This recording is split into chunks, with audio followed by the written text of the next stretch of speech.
அண்மைச் செய்தி. திருச்சியில் உள்ள தனியார் கல்லூரியில் நடைபெறும் நன்றி தெரிவிப்பு கூட்டத்தில் முதலமைச்சர் விஜய் பங்கேற்க உள்ள நிலையில் முன்னேற்பாட்டு பணிகள் தீவிரமடைந்து வருகின்றன. அண்மைச் செய்தியாக நாம் பார்த்து கொண்டிருக்கிறோம். முதலமைச்சர் ஜோசப் விஜயின் வருகையை முன்னிட்டு மாநாட்டு திடலில் அடிப்படை வசதிகள் அமைக்கப்பட்டுள்ளன.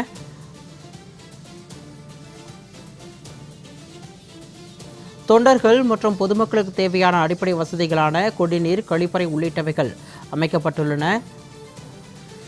முன்னேற்பாடாக தீயணைப்புத்துறை வாகனம் மாநாட்டு திடலை சுற்றி பல்வேறு பகுதிகளிலும் தற்காலிக குடிநீர் டேங்குகள் அமைக்கப்பட்டுள்ளன. கூடுதல் விவரங்களோடு எமது செய்தியாளர் இளவரசன் இணைக்கிறார். வணக்கம் இளவரசன். இன்று மாலை முதலமைச்சர் விஜய் திருச்சி கிழக்கு தொகுதி மக்களுக்கு நன்றி தெரிவிக்கும் நிகழ்ச்சி நடைபெறவுள்ள தனியார் கல்லூரியில் முன்னேற்பாட்டு பணிகள் எந்த அளவிற்கு செய்யப்பட்டிருக்கிறது, மக்களுக்கு தேவையான அடிப்படை வசதிகளும் செய்யப்பட்டுள்ளதாக தகவல் கிடைக்கப்பட்டிருக்கிறது, விரிவான விவரம்.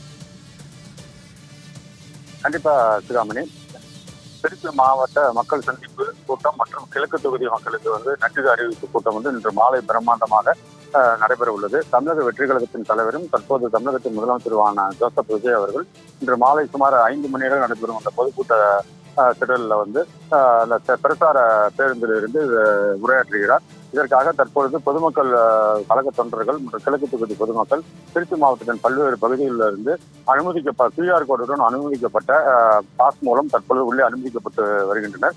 அவர்களுக்காக உள்ளே மாநாட்டு திடல் சுற்றிலும் பல்வேறு ஏற்பாடுகள் செய்யப்பட்டுள்ளது. குறிப்பாக ஆண்கள் பெண்களுக்கு கழிப்பறை வசதி செய்யப்பட்டுள்ளது.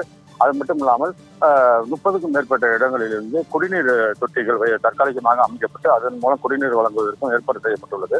இது மட்டும் இல்லாமல் உள்ளே வரும் கழக தொண்டர்கள், அதாவது தமிழக வெற்றி கழகத்தினுடைய தொண்டர்கள் மற்றும் பொதுமக்கள், நிர்வாகிகள் என அனைவரும் அந்த QR பாஸுடன் வருகை தர வேண்டும். அவர்கள் கையில் இருக்கும் பை மற்றும் பல்வேறு உடைமைகளை சோதனை செய்த பிறகு உள்ளே அனுமதிக்கப்பட்டு வருகின்றனர்.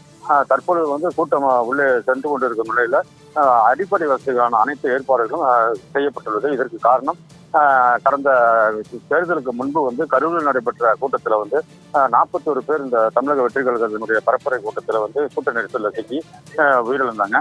அந்த சம்பவத்தை கருத்தில் கொண்டு அதுபோன்று எதுவும் நடக்கக்கூடாது என்பதற்காக தற்போதைய முதலமைச்சராக பொறுப்பேற்றுள்ள ஜோசப் விஜய் பல்வேறு அடிப்படை வசதிகளையும் நிறைவேற்ற வேண்டும் என தமிழக வெற்றி கழக நிர்வாகிகள் உத்தரவிட்டதன் பேரில் தற்பொழுது அதற்கான அடிப்படை வசதிகள் கூட்ட திடலில் அனைத்து பகுதிகளிலும் நிறைவேற்றியுள்ளனர். சிகாமணி, கூடுதல் விவரங்களுக்கு நன்றி இளவரசன்.